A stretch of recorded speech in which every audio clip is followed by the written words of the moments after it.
My name is Jennifer, and today I would like to talk to you about shame, and specifically the impact that shame can have on the important relationships in your life.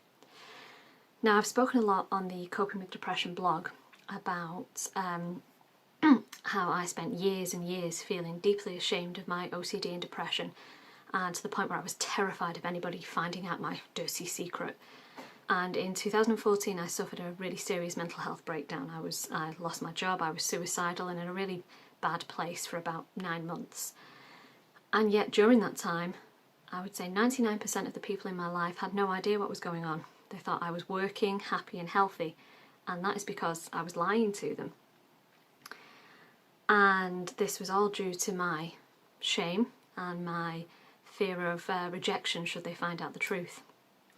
And when I look back on that time now, I realise just how counterintuitive it was. Firstly, maintaining the lie of normality was exhausting. I would agonise over my responses to text messages, and particularly if somebody asked me to go out for the evening, I would concoct these elaborate stories about why I couldn't come out, making sure that they were believable, but not so elaborate that I wouldn't be able to remember them properly if I was called upon to remember details. And trying to keep track of who knew what about my situation was also exhausting. It was like a full-time job, but one that I was failing at because obviously these were important people in my life, so they could sense that something was off, they just didn't know what. And because I wasn't volunteering any information or responding to their questions, our relationships naturally became strained and more distant. So the irony is that in trying to preserve those relationships through deception, I was actually doing a lot more damage. Also, there was the burden that I was putting on those very few people who did know what was going on. There were only 4 of them, but I would insist that they participated in this lie, in this public lie, and I would get really irrationally angry if I felt that they'd said something or done something that would hint at what was really going on in my life. And so I was really hurting these people.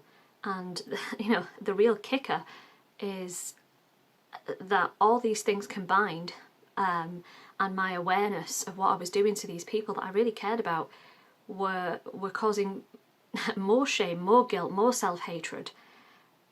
Shame begets shame, and it doesn't do anybody any favours. Now, when I did finally open up and start telling people the truth about what I was going through, those feelings completely fluttered away.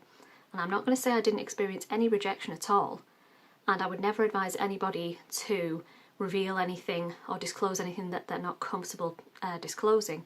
But what I would say is that it's much easier and much healthier to just be honest than to try and live a life, than to try and live a lie due to shame. Because as the old cliche goes, those who, those who mind don't matter, and those who matter don't mind.